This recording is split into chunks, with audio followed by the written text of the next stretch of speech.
Voilà, on peut commencer les hostilités, n'est-ce pas? Bonsoir. Vous avez dit qu'on appelle ici l'île de Dinao. Bonsoir. Bonsoir. Dinao. Merci. Là, vous avez la carte des boissons. Emmanuela. Elle s'appelle Emmanuela. Emmanuela. Oui. Oh purée, est-ce que j'arrive à me relever après? Ça, c'est autre chose. Coucou.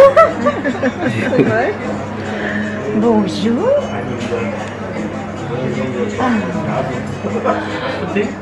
Elle a quel âge?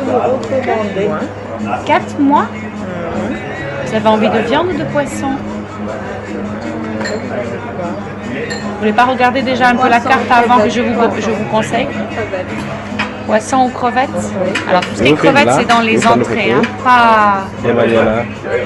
J'ai pas de plat à base. Désolé, hein, le bébé passe un peu avant vous, hein, désolé. Hein. Qu'est-ce que vous avez en poisson? En poisson, si vous voulez du poisson entier, on a la sole ou le tchof. La sole. Oui. Et sinon, à part la sole et le tchof en entier. Sinon, on a après le tchof, on l'a en brochette, on l'a en filet de tchof au four préparé avec du parmesan et de la sauce tomate. Bonjour. Tu es jolie. Chérie Eri. Tu es jolie. 4 mois, un bébé, elle est vive, mais Vous pensez qu'elle avait combien de mois? Ben, pas par la taille, mais en tout cas par l'expression, elle est déjà mature dans son regard, comme pour un bébé. Je sais pas comment expliquer ce que je ressens. Oui. Pourquoi vos cartes sont en anglais? On vous a donné des cartes en anglais? Ah, parce qu'on a des cartes en anglais et qu'elle est mélangée au milieu. Moi, j'aime les crevettes. Il y en a. Alors, si c'est crevettes, c'est dans les entrées. Les entrées. C'est gambas, c'est les gambas. Gambas. Choisis pour moi donc. Oui, tu finis. Elle est comme La carte en anglais. Très bien, la salade de chèvre au chaud. Mon épouse, elle va choisir pour moi. Est-ce que ça se boit déjà? Il y a quoi, chérie? Ah, pour boire. Il y a quoi? S'il vous plaît. Il y a un jus de fruits naturel. Un jus de fruits naturel, il y en a. Orange, citron, pamplemousse. Orange, citron. C'est ce qui est. Ah, parce que j'ai vu jus de gingembre. Ah, pardon, je pensais que vous dépressez. En local, on a le bissap ou le gingembre. C'est l'orange pressé, non, je sais. Ah, pamplemousse, c'est quoi? Pamplemousse, oui, pour moi. Tu me prends quoi comme nourriture? L'entrée, crevettes. Comme tu aimes tellement les crevettes, il n'y en a pas? Si, c'est juste que je prends que les boissons d'abord. Après, on prend la commande. Ok, donc pamplemousse pour moi. Orange. Orange. Orange. Muscadet. D'accord.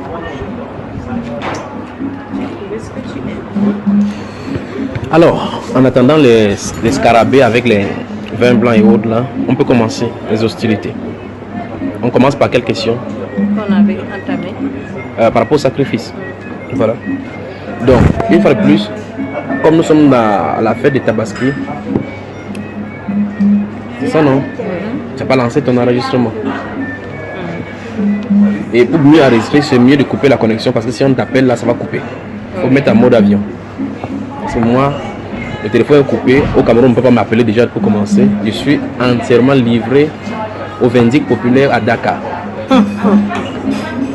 Déjà pendant qu'elle a préparé son enregistrement, mon épouse et moi-même, y compris Emmanuela, sommes ravis de la réception qu'à nous offert par la sœur Véronique et notre bien-aimée, la sœur jumelle de la sœur Claudon Suzanne. Par le biais donc de cette pauvre voix, qui n'est pas une voix à résonance avec la sonorité de la musique, veuillez recevoir notre gratitude et notre reconnaissance Cela dit, nous sommes contents d'être au milieu de vous ce soir et merci pour le clin d'œil dans ce restaurant. Vous acceptez notre remerciement. Alors nous allons passer, en attendant que les couverts soient servis, nous allons passer à la parole et cette fois-là, ce n'est pas un remerciement. C'est un dicton de la parole. Est-ce qu'on peut répondre aux remerciements? Je vais laisser Véronique le faire. Voilà. Merci beaucoup de me donner cet honneur, ma soeur chérie, de répondre à ce remerciement qui nous va droit au cœur. Nous sommes honorés de recevoir la famille. La famille Tchabda.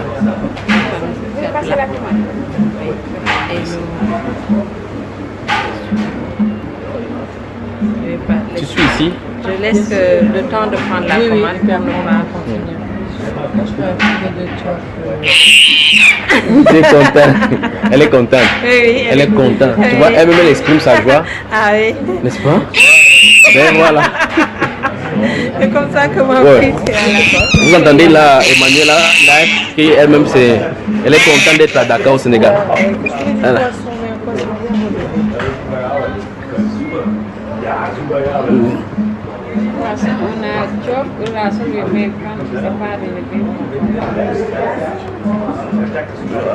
Mon épouse parlera de moi. C'est elle qui décide de ce que je porte et de ce que je mange. Dis-lui alors. Le complément, c'est quoi? Complément. Frites de pommes. Tu lui as dit. Elle va me demander. Oui, pommes de terre frites. Parce que le riz là, c'est exagéré là. Non. Il y a la Bible dans ton téléphone. Ah ben oui, c'est bien. Ça veut dire que tu vas. Quand il faut déjà lire. Crevettes et gourgettes. Emmanuel, tu as entendu comment elle a crié là pour dire qu'elle était contente.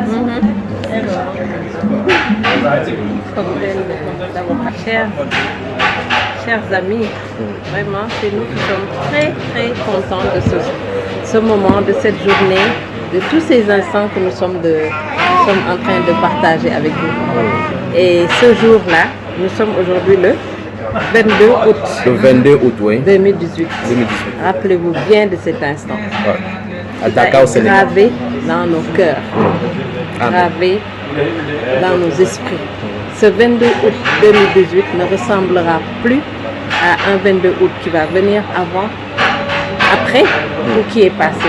Amen. Il est unique. Pourquoi il est unique? Parce que vous nous avez donné votre cœur, vous nous avez donné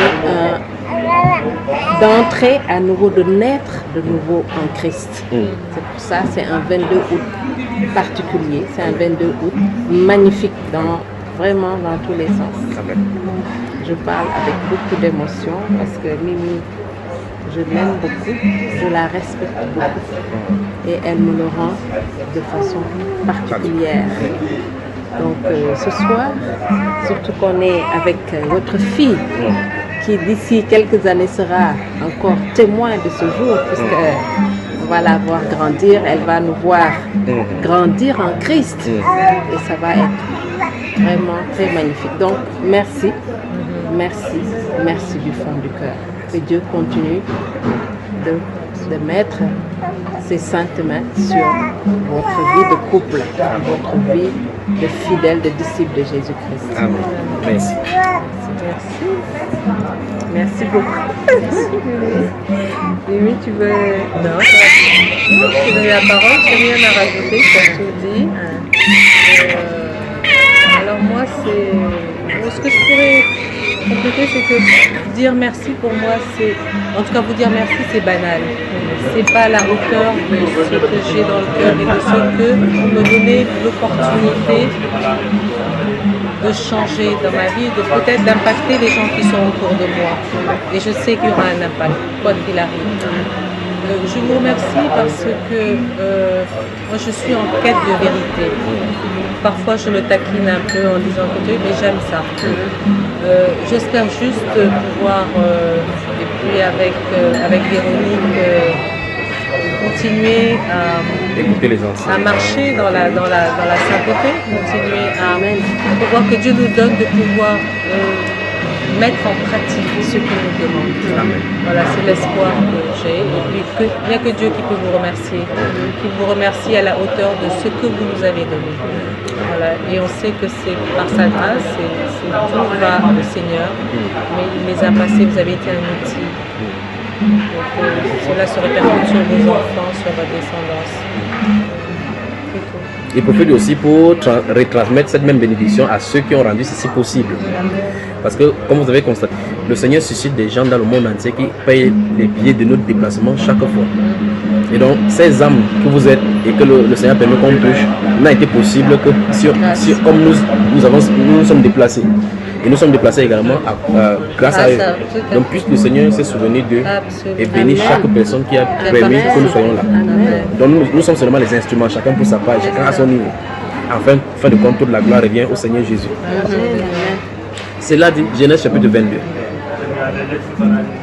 Parce que la question posée sur. Je crois que ce serait bon de mettre cela. Ah, tu as la Bible là aussi? Non. Je vais être dans chapitre 22. Chapitre 22 de Genèse. Je veux que nous lisions d'abord les Saintes Écritures là-bas. Et puis on va lire ce que le Coran en dit.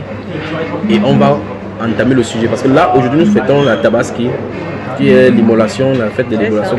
Et donc on va voir de quoi il est question. Une fois de plus, ceci va nous mettre. Et à chaque fois, comme vous allez voir, chaque sujet, comme on appelle théologie, chaque grand thème de la Bible, lorsqu'on va développer du côté musulman, vous allez voir effectivement que ça prend des sens contraires. Voilà.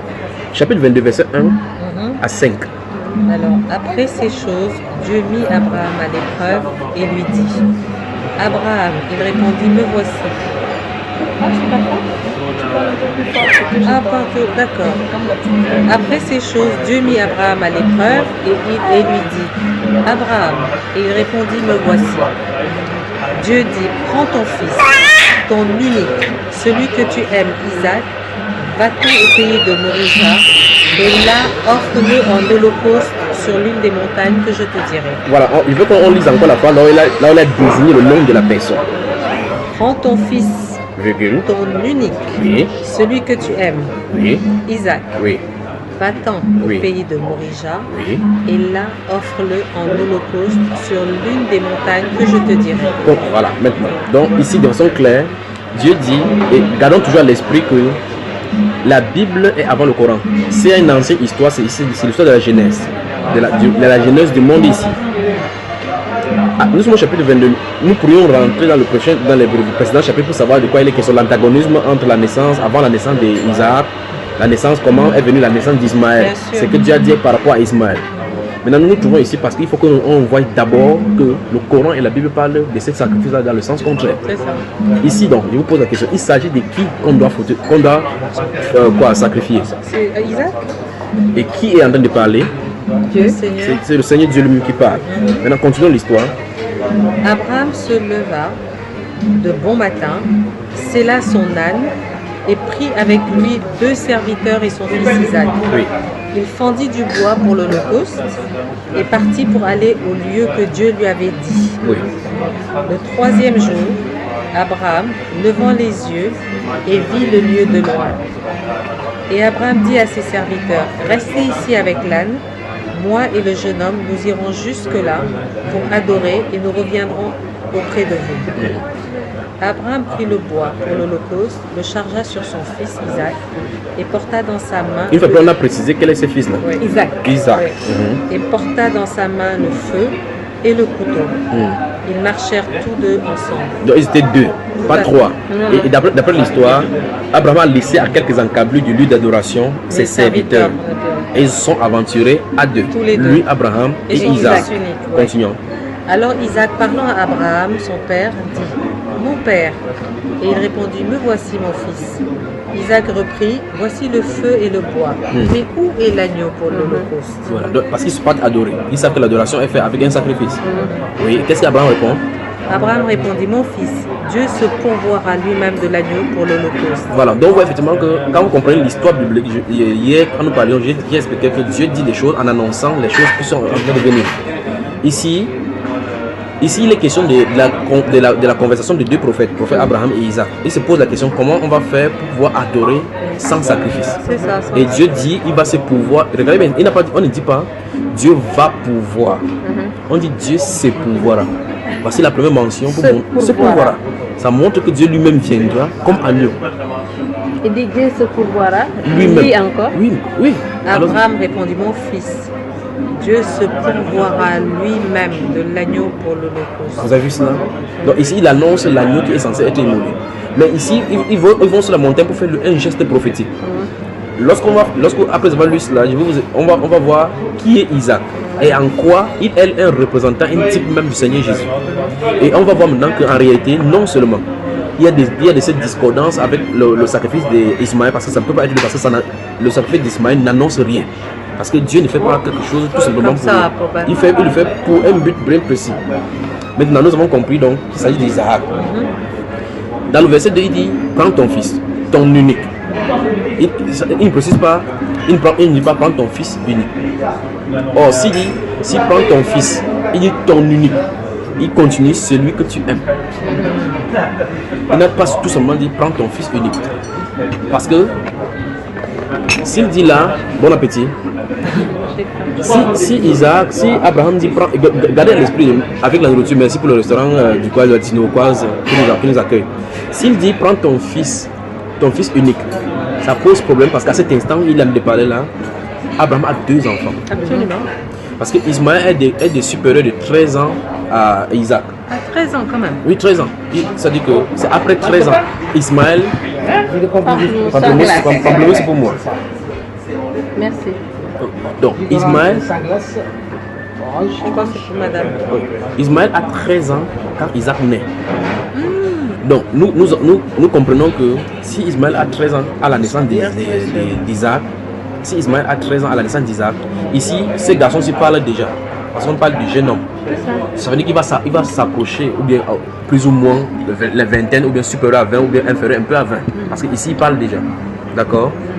Maintenant, le problème maintenant, c'est qu'avant, oui, à la santé, à la réussite et à la sanctification de notre foi. Amen. À la sanctification de notre Seigneur. Voilà, on continue là, n'est-ce pas? Je suis en train de dire ceci. Avant ce chapitre 22 de Genèse, Ismaël ne se trouve plus chez Abraham. Elle était partie. On les a expulsés. Exact, je me souviens. Vous voyez cela, n'est-ce pas?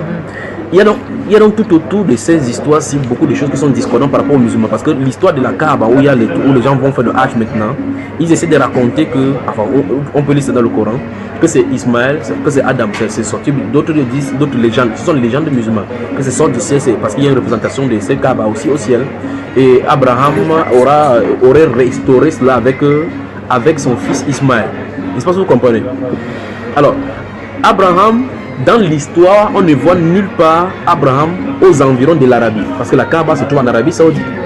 Et dans l'histoire, ni dans la Bible, ni dans l'histoire, on ne voit pas Abraham se retrouver du côté de l'Arabie Saoudite.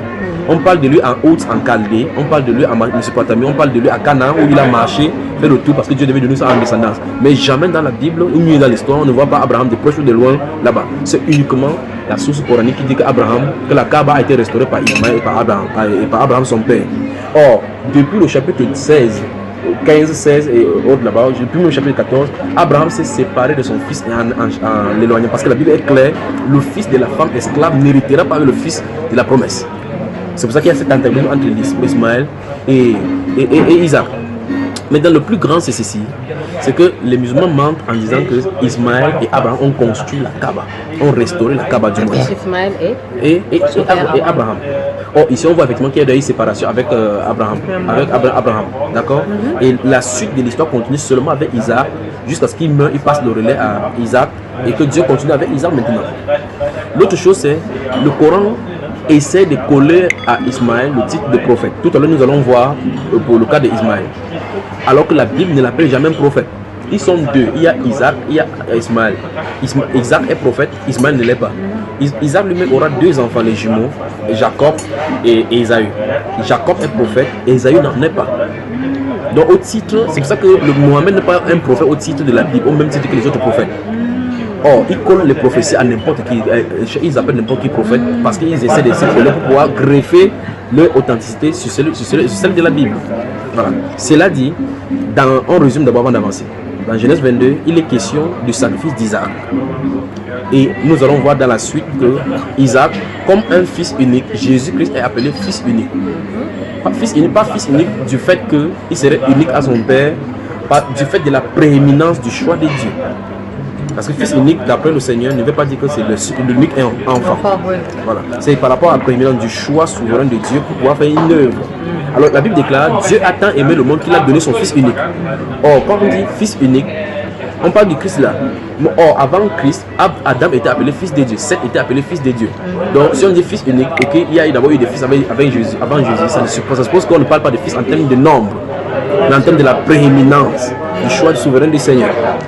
Maintenant, permettez-moi de lire dans la sourate 37, les rangées. Dans la sourate 37, les rangées, tu as le Coran aussi là. Hein? Tu m'as dit que tu l'as téléchargé hier. Est-ce qu'il était téléchargé? Oui, on a téléchargé hier. Oui. Ah ben c'est bien, donc prends donc le Coran toujours toi, la lectrice de la soirée. On va savoir aussi. Sourate quoi? Je vais où en fait? Dans le truc vert là? En haut? Oui. Les sourates vont défiler là, tu as vu? Verset coranique, c'est ça? Voilà. Non mais là, sors. Comment? Oui. Clique. Voilà les sourates, non? C'est ça, non? Il y a sourate 1, sourate 2, sourate 3. Oui, tout à fait. Voilà. Allons-y dans les sourates. Est-ce que tu es sur ça de prendre là? Oui, non, j'attends que vous commenciez à parler avant de... Il faut prendre une fois. Sinon, tu vas prendre les trucs, il faut prendre ça. Sinon, sinon, tu mets pause. Le volume. Oui, non, ça. le volume n'est pas très grand. Je voulais dire, non, vas-y, mets play. Tout ça, c'est bon. Ça ne pèse pas, d'accord? Alors, on y va, sourate 37. Sourate 37. Ça, c'est les sourates, les titres, c'est les rangées. Les rangées. Nous allons lire les versets 100 à 100. Prenons le verset 100 à 103. Verset 100.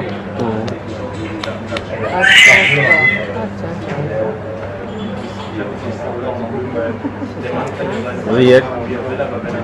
Comment tu fais pour... Tu y es ma soeur? Non, je sais pas parce que je comprends pas leur truc. Il faut seulement... Montre-moi voir. Oui, voilà, ça c'est quoi? Voilà le verset à côté, à gauche là. Le verset touche les chiffres. Non, les chiffres là, tu vois les chiffres? Voilà, c'est le verset.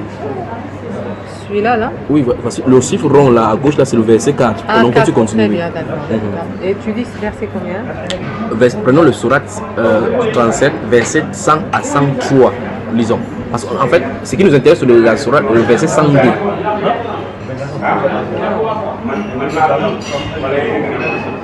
Verset 102, hein? Oui. Non, je dis, ce qui nous intéresse, c'est le verset 102, mais on va commencer à partir du 100 pour descendre au 103. Pourquoi ça s'arrête à ranger, ça s'arrête à 60? Ah oui. C'est le 85. Tu y es, ma soeur, il faut bien descendre. On y va. Non. Donne-moi ton téléphone, voir. Je comprends pas. 103. Non, tu es dans la fumée. Regarde en haut. Al-Dokan. Donc, on va ressortir. C'est là, voilà. Bon, voici sourate 37, les rangées, tu vois? Ouais. 37, les rangées. On monte. 28. Jusqu'à... Ça a l'air bon ton histoire là. Comment? 100. Voilà. Commençons au sourate. Avec tout ce que j'ai dormi chez toi. Oui. On y va. 101, hein? Commençons à 100 déjà. Seigneur, fais-moi don d'une progéniture d'entre les vertueux. Nous lui fîmes donc la bonne annonce d'un garçon, Ismaël. Ok, vous voyez ici, déjà ici, il y a un problème. Qu'est-ce qu'elle a dit? Moi, je n'ai pas suivi. Seigneur, fais-moi don d'une progéniture d'entre les vertueux. D'entre les vertueux. Nous lui fîmes donc la bonne annonce d'un garçon, entre parenthèses, mettre Ismaël, longanime. Tu comprends là-bas? Donc tu vois effectivement qu'une fois ici, d'abord cette histoire c'est une renégation de l'histoire biblique. Parce que d'après, ma soeur ne met pas off. Non, je ne mets pas off, je m'impose. Oui, non, continue comme ça. Dans la Bible, il est question de Sarah qui n'enfante pas. Abraham et Sarah sont âgés. Si vous lisez le Genèse chapitre 18 principalement, c'est la visite d'Abraham et les deux personnages qui vont venir pour leur rendre visite. Et puis, dans ce lien-là, le Seigneur dit, Abraham, je viendrai ici cette année-ci et Sarah, c'est littéralement écrit, et Sarah aura un fils.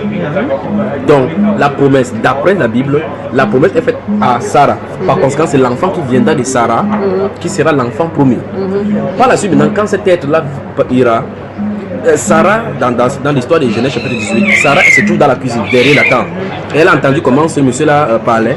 Elle a ri parce qu'en se disant, mais voici, je suis déjà avancé en âge et mon Seigneur Abraham aussi est avancé en âge. Comment aurons-nous des fils?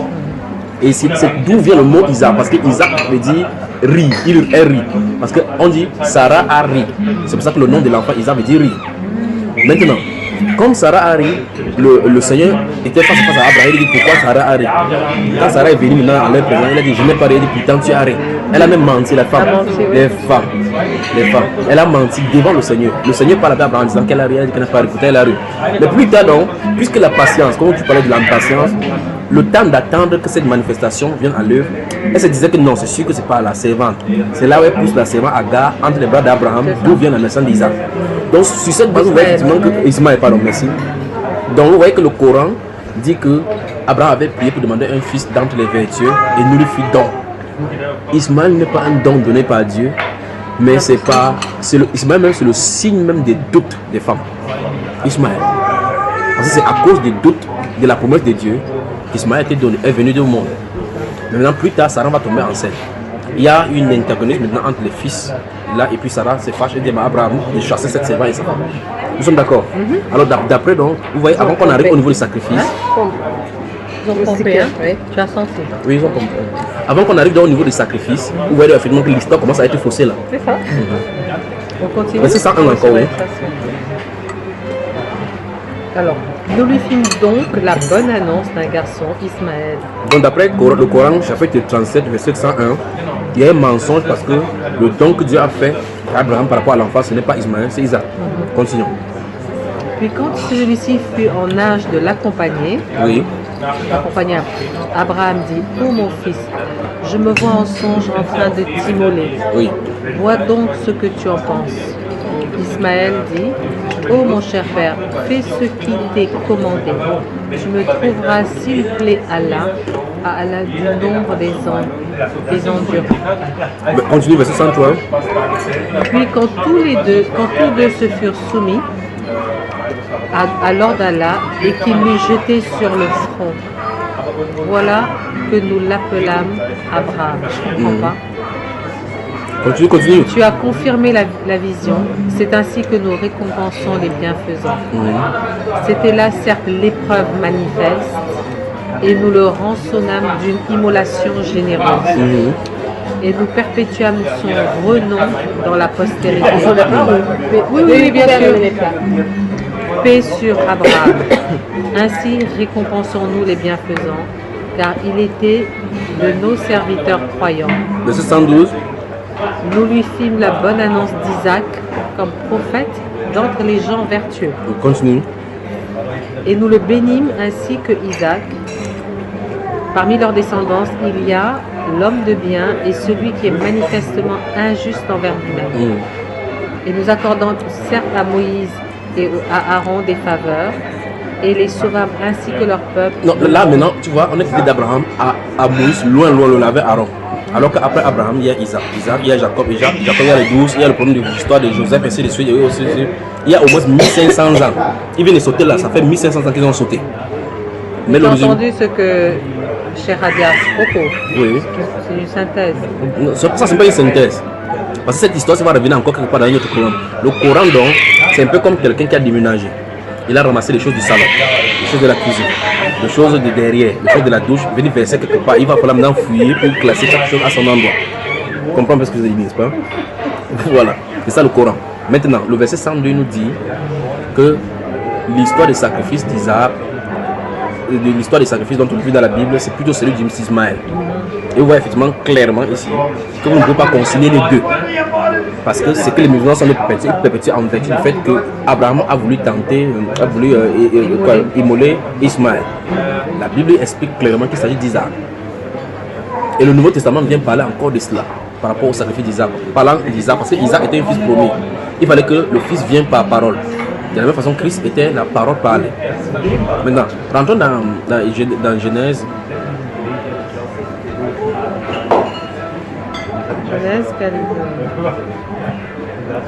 plus de la minerve. Genèse chapitre 12. Genèse chapitre 12. Lisons à partir du verset 1. L'Éternel dit à Abraham, va-t'en de ton pays, de ta patrie et de la maison de ton père dans le pays que je te montrerai. Je ferai de toi une grande nation et je te bénirai. Je rendrai ton nom grand et tu seras une source de bénédiction. Je bénirai ceux qui te béniront et je maudirai ceux qui te maudiront. Voilà. Là, Les familles de la terre seront bénies en toi. en toi, voilà. Voilà la parole de bénédiction qui va être récupérée par les musulmans. Maintenant, ici, Dieu donne la promesse à Abraham que toutes les familles de la terre seront bénies en toi. Maintenant, quand Abraham va quitter la scène, cette même parole sera répétée à Isaac, sur Isaac. Ça veut dire que c'est Isaac qui porte la sémence et vient la promesse de la bénédiction, pas Ismaël. C'est ce qu'on va voir maintenant. Alors, chapitre 16. Qui porte la... C'est Abraham, ici la promesse a été faite à Abraham. Et par la suite, quand Isaac viendra sur la scène, c'est Isaac, Dieu va réitérer cette même promesse à Isaac. C'est donc pour cela que la Bible n'appelle jamais Dieu d'Abraham, Dieu d'Ismaël. Dieu dit jamais ça. Pourtant, d'après le plan de Dieu, c'est là où vous comprenez le pourquoi de la prééminence. Normalement, s'il fallait considérer plutôt le premier chip des droits de naissance, on citerait plutôt Ismaël. Mais la Bible déclare Dieu d'Abraham, d'Isaac et de Jacob. On ne cite jamais Ismaël là-dedans. Jamais. Parce que la promesse ne passe pas par la lignée d'Ismaël, mais par la lignée d'Isaac. D'accord? Maintenant, alors, Genèse chapitre 16, à partir du verset 1, lisons doucement, à partir du verset 16. Sarai, femme d'Abraham, ne lui avait point donné d'enfant. Voilà, c'est l'histoire là maintenant. Elle avait une servante égyptienne nommée Agar.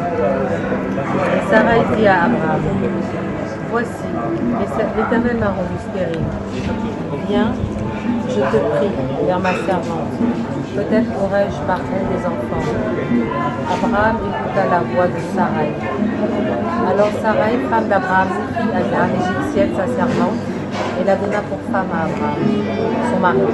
Après qu'Abraham ait habité 10 années dans le pays de Canaan, il alla vers Agar. Le pays de Canaan, ça veut dire que c'est dans la zone d'Israël aujourd'hui. Il alla vers Agar et elle devint enceinte. Quand elle se vit enceinte, elle regarda sa maîtresse avec mépris. Et Sarai dit à Abraham, l'ouvrage qui m'est fait retombe sur toi. J'ai mis ma servante dans ton sein. Et quand elle a vu qu'elle était enceinte, elle m'a regardé avec mépris. Que l'Éternel soit juge entre moi et toi. Ouais, les femmes, non? Ouais. Continuons. Abraham répondit à Sarai, voici ta servante est en ton pouvoir. Oui. Agis à son égard comme tu le trouveras bon. Alors Sarai la maltraita, Agar s'enfuit loin d'elle. Donc Abraham a dit que traite-la comme tu veux. Elle lui a rendu la vie difficile, elle a fui. Et maintenant, quand elle va fuir, elle va arriver à un moment donné à côté d'un endroit. C'est l'ange de l'Éternel qui va venir dire maintenant à Agar de retourner chez sa maîtresse pour demander pardon. L'ange de l'Éternel la trouva près d'une source d'eau. Ici. Pas de kilomètre couché. Pas de kilomètre couché. Gambas. Filet de coffre. Merci. Merci. Les gambas. Oui. Merci. Bon appétit. Ah, tu nous attendais? Oui. Merci. Bon appétit. Voilà. Ma soeur Lili. Et puis à Agar, donc, alors je reprends, l'ange de l'Éternel a trouvé une source d'eau dans le désert, près de la source qui est sur le chemin de Shur. Oui. Il dit Agar, servante de Sarai, viens-tu et où vas-tu? Elle répondit, je suis loin de Sarai, ma maîtresse. L'ange de l'Éternel lui dit, retourne vers ta maîtresse et humilie-toi sous sa main. Oui. Et dis-lui, humilie-toi sous sa main. L'ange de l'Éternel lui dit, je multiplierai ta postérité. Voilà, gardez bien l'esprit maintenant. Ça, c'est la promesse maintenant. C'est merci. Non, allez-y. C'est la promesse faite à crevette. Oui, allons-y, ma soeur, lis. Pendant qu'on m'habille. L'ange de l'Éternel, Yeah. l'ange de l'Éternel lui dit, je multiplierai ta postérité, elle sera si nombreuse qu'on ne pourra la compter. Oui. L'ange de l'Éternel lui dit, voici, tu es enceinte, et tu enfanteras un fils à qui tu donneras le nom d'Ismaël. Oui. Car Donc, l'Éternel- donc, à cet instant, quand Sarai chasse la servante, sa servante se trouve être enceinte. Donc, elle part avec la grossesse. Ah D'accord. Elle va rentrer à la maison maintenant, c'est simuler, elle va accoucher. C'est par la suite maintenant qu'on va encore la chasser définitivement. Voilà, parce que moi je suis Donc, elle a eu 2 enfants avec Abraham alors. Non, pas 2 enfants. C'est cet enfant-là, c'est l'histoire dont on a raconté. 2 fois. Elle est partie 2 fois. Non, la première fois, c'est qu'on a menacé. C'est ça. Elle a vu que c'était fort, elle a fui. Oui. L'ange de l'Éternel lui dit, voici, tu es enceinte. Et tu Où sont tes gambas? Mais voici, c'est Gambas. Non, elle a commandé aussi. Non, c'est pour moi. J'ai commandé ça pour lui parce que ça c'est ce qu'il aime. Et toi, tu as commandé quoi? Faites au spaghetti. Ok. Voici, tu es enceinte et tu enfanteras un fils, Oui. et tu donneras le nom d'Ismaël. Car l'Éternel t'a entendu dans ton affliction. Donc ça veut dire qu'Ismaël veut dire qu'il l'a entendu. Il sera comme un âne sauvage. C'est là le vrai problème. Voici la nature donc des musulmans. Ah, non mais c'est pas moi qui dis, ne commence pas comme ça. Il sera comme un âne sauvage. Oui. Sa main sera contre tous. Oui. Et la Sa main sera Contre tous. Oui. Et la main de tous seront contre lui. Il Voilà. habitera en face de tous ses frères. Oui. Alors d'après ce qu'on voit là, on voit effectivement la prophétie dans la position des musulmans. C'est encore plus profond. Mais continue, il y a la chasse là-bas avec sa cueillette. Allons-y. Elle appela Atta, El Roi, Attends, El Rai. El Roy, Le le lieu. nom de l'Éternel qui lui avait donné. Car elle dit, ai-je rien vu ici après qu'il m'a vu? Je comprends pas. La Bible est intéressante, non? Non, elle appela Atta, elle C'est le lieu où l'ange de l'Éternel s'est révélé à elle. Attends, El Rai. c'est qui? Elle. C'est qui? Elle, là, C'est Agar. Sarah, Agar, pardon. Agar, parce que c'est Agar qui a conversé avec l'ange de l'Éternel. Elle appela Atta El Roy, le nom de l'Éternel qui lui avait parlé. Car elle dit, ai-je rien vu ici après qu'il m'a vu? C'est pourquoi l'on appela ce puits le puits de Laché Roy. Lâchez El Rai. Voilà, Laché Roy. Il est entre Kadès et Barès. Agar enfanta un fils à Abraham. Et Abraham donna le nom d'Ismaël, le fils d'Agar, que Agar lui enfanta. Oui. Abraham, âgé de 86 ans, que Agar enfanta Ismaël à Abraham. Ça, c'est la datation. Âgé de combien? 86 ans. Donc, 86 plus 13. Non, 86 ans. Plus 13 après. Le plus 13 ans maintenant. 86 ans plus 13 ans. Il y a 99 ans. Wow! Tu vois ça? Non, il y a 99 ans quand Oui. Isaac est né. C'est pas fini, hein? On va au chapitre 17. Lisons doucement. En mangeant, tout en mangeant. Je vais faire manger un peu d'abord. On mange. Non, c'est bien. Quel verset? Le petit verset 1, c'est la suite. Lorsque Abraham fut âgé de 99 ans, Voilà, nous y sommes maintenant. l'Éternel apparut à Abraham et lui dit, je suis le Dieu Tout-Puissant, marche devant ma face et Il soit intègre. J'établirai mon alliance entre moi et toi, Oui. et je te multiplierai à l'infini. Abraham tomba sur sa face, je ne sais pas ce que ça veut dire. Et Dieu c'est lui prosterna. parla. Ah ok. Et Dieu lui parla en disant, Écoutez, voici mon alliance. attendez d'abord. Nous sommes au chapitre 17. Ismaël est déjà né. Nous nous trouvons maintenant à 99 ans. Donc Ismaël est déjà là. Allons-y maintenant avec l'alliance. Voici mon alliance Oui. que je fais avec toi. Tu deviendras père d'une multitude de nations. On ne t'appellera plus Abraham. Abraham. On t'appellera, mais ton nom sera Abraham. Parce que maintenant, Abraham veut dire père d'une multitude de nations. Abraham veut dire père d'une multitude de nations. Car je te rends père d'une multitude de nations. Je te rendrai fécond à l'infini. Je ferai de toi des nations et des rois sortiront de toi. Stoppons là-bas. Des rois. Des rois sortiront de toi. Lorsqu'il parle, Ismaël est déjà sorti. Donc nous voyons effectivement que la promesse ne le concerne pas. Pas vrai? Oui. Continuons. Je te donnerai et ta descendance après toi le pays que tu habites comme étranger, tout le pays de Canaan, en possession perpétuelle, et je serai leur Dieu. Donc on va faire une fois de plus que Ismaël est écarté. Parce qu'ici, il est en train d'habiter et Dieu dit que ta descendance après toi. Donc Ismaël est déjà une descendance qui est là. Continuons. Pourquoi tes descendants après toi? Quand il m'a quitté la scène, non? Voilà Israël aujourd'hui, le pays d'Israël, à qui il a donné. Dieu dit à Abraham, toi tu garderas mon alliance, toi et tes descendants après toi, selon leur génération. C'est ici mon alliance, que vous garderez entre moi et vous, tout mal, et ta postérité après toi. Oui. Tout mal parmi vous sera circoncis. C'est pas seulement ça. Vous vous circoncirez, et ce sera un signe d'alliance entre moi et vous. Oui. À l'âge de 8 jours, Écoutez bien. tout mal parmi vous sera circoncis. On s'arrête d'abord là-bas. Donc, d'après ce qui est là, Ismaël est éliminé. C'est 13 ans après sa naissance que Dieu vient donner l'alliance, le signe de l'alliance.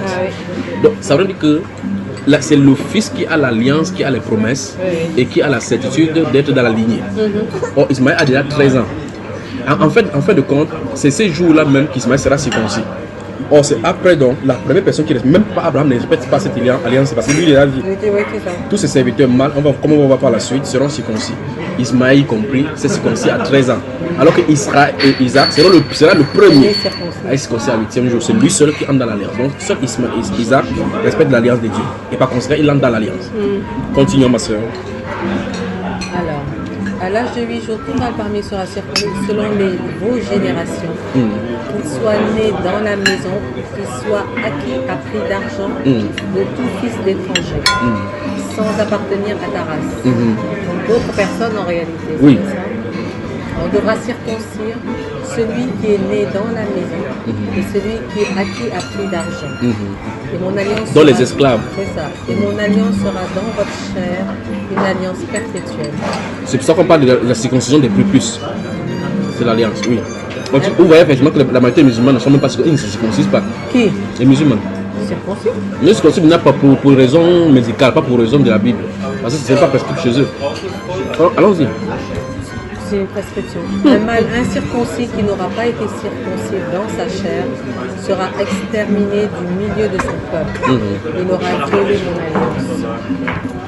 Dieu dit à Abraham, tu ne donneras plus à Sarai ta femme le nom de Sarai, mais son nom sera Sarah. On arrête, une princesse. Donc, de deux choses. Il y a beaucoup de choses qui sont en train d'être expliquées. Abraham s'appelait Abram lorsqu'il a engendré Isaac. Lorsqu'il a engendré Ismaël. Mais pour qu'il engendre Isaac, on a changé son nom. Pour que Isaac vienne sur la scène, le nom de Sarah a été changé. Et le nom d'Abraham aussi. Oui, le nom d'Abraham. Le nom d'Abraham, le nom. Donc, effectivement, que plusieurs choses commencent à. La dichotomie commence à pousser au centre de l'honneur Isaac. Non seulement, il est le seul qui sera né et entrera dans l'alliance. Il est dans le ventre de son père, encore quand Dieu a parlé de l'alliance avec son père. Son père, son nom sera changé avant qu'il vienne en action. Le nom de sa mère sera changé pour montrer effectivement que c'est une nouvelle façon qu'elle d'avancer. Or, Ismaël est déjà né. Continuons.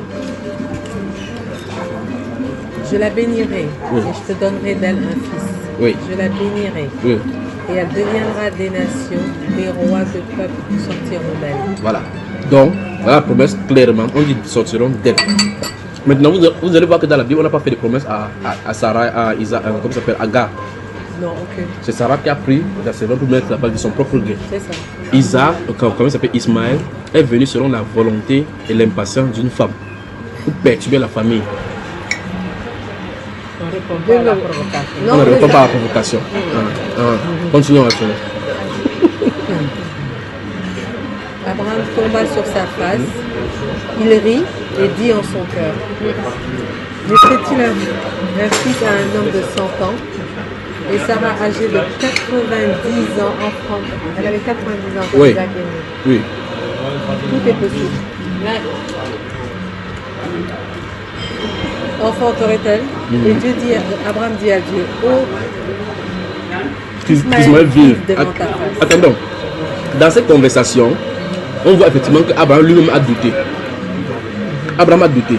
Quand Dieu en est de parler, celui qui enfantera de toi, il naîtra de toi, il dit, oh, qu'Ismaël vive devant ta face. Lui, c'est là la Bible. Il se croyait que Dieu parlait d'Ismaël. Oui, forcément, puisqu'il ne peut pas, lui. Justement, parce qu'il sait qu'il n'a pas d'enfant. Il ne peut pas. Oui. Et encore même pas lui, parce que lui, à son âge, il a fait avec Aga est jeune. Comme Dieu a mangé, parce que Dieu lui a dit de façon spécifique que je te donnerai d'elle un enfant. Et là, peut-être Dieu a dû faire l'erreur. Il dit non, qu'Ismaël vive devant ta face. Il veut demander, est-ce que tu parles d'Ismaël, Seigneur? Maintenant, suivons bien ce que Dieu a dit d'Ismaël. Allons-y. Abraham dit, Dieu dit, certainement Sarah, ta femme, t'enfantera un fils. Il faut que je mette moi aussi en mode... Les gens commencent à perturber, n'est-ce pas? C'est quoi ce... Tu manges bien. Mets-la comme ça. Ah, la petite. Bon appétit. Merci beaucoup. Tout se passe très bien. Merci. Mon poisson est bon. Tu peux goûter? Ah oui, vas-y, c'est vraiment bon. C'est quoi? C'est du thon? Non, c'est du chop. C'est du chop. Tu veux goûter? Non. C'est du chop. Ce mélange-là va faire un peu sentir son goût. Allons-y. Tu peux goûter pour savoir. C'est ce mélange qui a amené Ismaël et Isaac. Laisse. Abraham dit, Dieu insiste, certainement Sarah, ta femme, t'enfantera un fils, tu l'appelleras du nom d'Isaac. J'établirai mon alliance avec lui comme une alliance perpétuelle pour sa postérité après lui. Je crois très bien que ici c'est on ne peut plus clair. Donne-lui une problème. Voilà. À qui? Tu veux vraiment? Oui, tu veux bien? Oui. Tu veux? Oui. Tu manges pas? Non, souvent elle dit qu'elle n'aime pas ce qu'elle mange. Elle l'aime pas. Elle allait. C'est une histoire de femmes mélangées quoi. On mélange Abraham là. Elle allait. On allait. Alors, donc jusque là on comprend, ici de façon plus spécifique, Dieu dit clairement que son alliance est avec qui? Avec qui? Avec l'enfant. Non, il donne un fils, Isaac, et j'établis mon alliance avec lui. Maintenant, tant à ce qu'il y a des arts d'Ismaël. À l'égard d'Ismaël, oui, j'étais exaucé. Oui. Voici, je le bénirai, je le rendrai fécond, je le multiplierai à l'infini. Oui. Il engendrera 12 princes. Oui. Et je ferai de lui une grande nation. Oui. Ça c'est Ismaël. Donc pour expliquer l'imagination, il a parlé de l'expansion de la nation ismaélite sans mettre l'alliance avec eux. Tu vois ça ma soeur? Donc pour Ismaël, il n'y a pas d'alliance. Mais il a dit de façon... Mais continuons. J'établirai mon alliance avec Isaac. Oui. Sur Isaac il revient maintenant sur Isaac. Donc il a dit, parce qu'il a dit qu'Ismaël vive devant ta face. Il pensait que Dieu pouvait tuer Ismaël. Parce qu'Ismaël n'est pas selon la volonté de Dieu. Il dit non, pour lui il va vivre. Je vais le bénir. Il aura 12 princes comme roi. Il aura des nations. Il va sortir. Mais mon alliance, de façon spécifique, mais mon alliance avec Isaac. J'établirai mon alliance avec Isaac. Sarah t'enfantera à cette époque-ci de l'année prochaine. Voilà. Dieu est incroyable. C'est précieux. Alors maintenant, ici donc ça devient on ne peut plus clair que toute tentative musulmane d'usurper la place d'Isaac n'est que peine perdue parce que les livres historiques disent, la Torah le dit, Genèse le dit. Non, mais comme ils disent qu'on a falsifié que ça aussi, on a vu le falsifier. Qui a falsifié? Puisque la Torah que les Juifs ont, on n'a pas touché depuis. C'est comme ça que c'est écrit. Non, il dit que... Tu n'as pas entendu le gars? Non, il parle de l'évangile. Il parle de l'évangile. Non, quand tu as parlé de trucs et qu'il a demandé où tu avais pris ta référence de... C'était Isaïe. Non, votre musulman, votre imam là ne connaît pas. Les gens disent ici. Les musulmans disent que les chrétiens on ne falsifie pas la Bible totalement. Le Nouveau Testament, l'Injil, quand on a fait descendre sur eux. Pour ce qui est de la Torah, ils ne peuvent pas dire ça. Parce que les Juifs ont la Torah. Ils savent que s'ils disent ça, on va dire allez au musée de Jérusalem. Allez prendre là. Au moins pour l'évangile, ils vont dire que non, le Vatican a récupéré l'évangile. La Torah telle que nous on connaît là, se trouve chez les Juifs. Puisque les Juifs lisent la Torah en hébreu. Et quand ils lisent, si vous voyez la traduction sur l'écran, c'est la même chose comme ça. Alors, il ne peut pas dire qu'on va traduire la Genèse. Parce que, ok, un chrétien, à quoi un chrétien, vous voulez dire que quel sera l'intérêt d'un chrétien de modifier, non, et on peut encore comprendre, comme modifier l'histoire de Jésus dans le Nouveau Testament. Voilà, tu vois, l'Ancien Testament, si on dit c'est Ismaël ou c'est Isaac, quel est l'intérêt d'un chrétien de mettre Isaac? Isaac ne nous concerne pas du tout, il est longtemps loin là-bas. Tu vois cela? Ça n'a pas de sens. Il dit qu'on peut encore admettre que ce que Jésus a dit, on a fait parce que ça nous concerne. Mais quel est l'intérêt d'un chrétien d'aller modifier Isaac là-bas? Modifier les choses que Moïse a fait là-bas. Il n'y a pas d'intérêt pour nous. Donc en fait, c'est une fuite en avant. Les versets du début jusqu'à la Genèse jusqu'à la fin montrent que Isaac est un type de Christ parce que c'est l'enfant promis. C'est l'enfant qui est promis, qui vient en un temps pour faire une alliance. Et Christ est celui qui est prévu, on dit que c'est l'agneau de Dieu prédestiné avant la fondation du monde, manifesté en son temps. Donc Isaac est un type de Jésus. Maintenant, on va aller l'immoler comme sacrifice. C'est ce qu'Abraham, on a vu dans le chapitre 22. On va aller l'immoler comme sacrifice. Celui qui est l'amour propre du Père doit être donné en sacrifice. C'est le type de Jésus. Tu vois ça? Arrivé dans là-bas, Abraham veut le faire. On dit ok, maintenant, si je voulais t'enseigner qu'en réalité c'est un fils qui est précieux pour moi, qui sera immolé. Vous voyez cela? Donc ce sont les choses de Jésus. Maintenant, au chapitre 15, si je dis le chapitre 15, non, c'est long, je t'explique maintenant, je vous donne seulement puisque c'est enregistré, vous allez écouter cela. Au chapitre 15, Dieu va parler clairement de la crucifixion de Jésus. Juste que les ténèbres vont tomber exactement comme Christ était mort à la croix et puis il y a les ténèbres sur la terre. Parlant de la postérité, il dit sache que tes descendants seront en quoi? Esclaves dans une nation, mais c'est moi qui vais les délivrer avec la même puissance, ils sortiront avec des grandes richesses. Alors, pour répondre à ta question, ma soeur, la Tabaski, ils sont allés suivre les démons. Ils ne suivent pas les sacrifices d'Abraham. Encore que, ils disent qu'ils suivent le prophète Issa et ils croient à tous les autres prophètes. Pourquoi c'est de façon spécifique pour Abraham, ils prennent le cas des moutons? Ou est-ce que c'est prescrit qu'on le fait journalement ou bien qu'on le répète après chaque sacrifice? J'avais demandé à un imam que vous dites que Jésus était un musulman. Il dit oui. Vous dites que tous les prophètes étaient des musulmans. Il dit oui. Il dit ok. Pourquoi de façon spécifique, Mohamed étant votre prophète, vous imitez Abraham dans le cadre des sacrifices? Pourquoi? Où est la prescription? Parce que Mohamed l'a fait, ils ont dit. Pardon? Mohamed l'a fait. Bon, Mohamed a coupé la main de quelqu'un. Pourquoi il ne coupe pas? Parce que le Coran dit que vous avez en Mohamed un modèle exemplaire. Ça suppose que chaque chose que Mohamed fait, on le fait. Mais Mohamed priait d'abord en direction de Jérusalem. Et il a tué un mouton. Qui ça? Mohamed. Oui. Il a tué un mouton. Oui. Mais le problème c'est que est-ce qu'ils font en imitation de Mohamed ou bien d'Ismaël, d'Abraham? Tu vois? Parce que le prophète l'a fait. Comme il l'a fait, on le fait. Oui, donc le prophète l'a fait en imitation à Abraham. Abraham, Oui. c'est ça le problème. Je pose la question. Je leur ai posé la question. Ok, vous dites que les prophètes, chacun vient son message, oui. Après Ismaël, est-ce que Ismaël a répété l'acte même de son propre père? Ils disent non. Est-ce que Moïse a fait ce qu'Abraham a fait? Non. Sinon, je leur ai demandé, c'était-moi un prophète après Abraham qui a fait la même chose. C'est-à-dire qui a essayé d'imiter Abraham. Ils n'ont pas pu citer parce qu'il n'y en a pas. Parce que Dieu ne s'amuse pas avec les prophètes. Un prophète vient pour faire quelque chose. Il y a que Mohamed qui l'a fait. Vous voyez cela? Mais la Bible dit de façon spécifique que c'est comme sacrifice, comme Christ est venu. Il a donné son sang pour le rachat du péché. C'est comme sacrifice, maintenant on le sacrifie pour les démons. C'est là pour ça que ceux qui font ça, c'est fait avec les démons, c'est Bélial. Tu vois ça, ma soeur? Bon appétit à vous. Merci. J'espère que c'est pas trop dur comment. C'est pas violent. C'est la vérité, pas vrai? Non, c'est bien. Mais je veux que tu lui parles réellement de la postérité, parce que pour moi, ça va. Pour terminer ce que tu dis d'ailleurs, si je comprends bien, Ismaël et Isaac ont eu deux trucs différents. Deux lignées. Et si je comprends bien également, apparemment, c'est de la lignée d'Ismaël que sortent tous les polygames. Je me trompe. Non, pas cela, c'est depuis Caïn. Le fils du diable.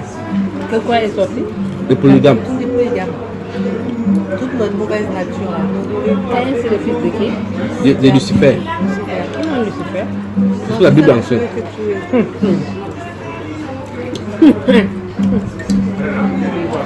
C'est ce que la Bible enseigne.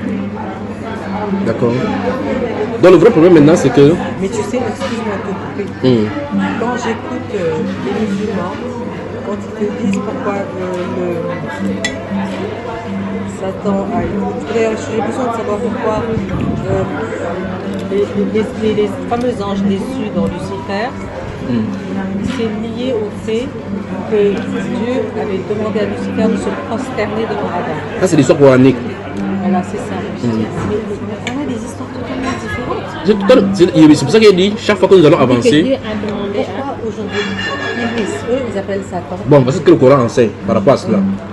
Dieu a créé, quand il a créé Adam, il a amené devant les anges. J'ai mis du sucre ici, quoi. Quoi?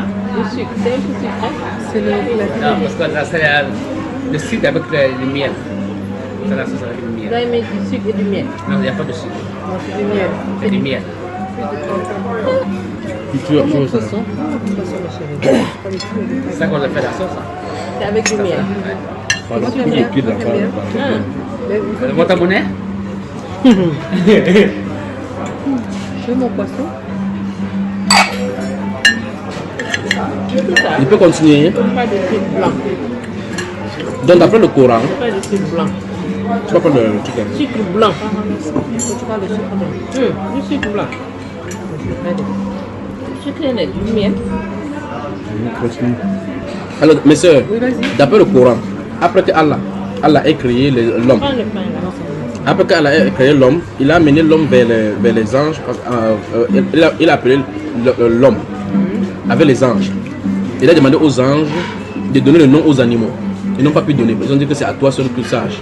Et puis là maintenant Allah se tourne vers l'homme.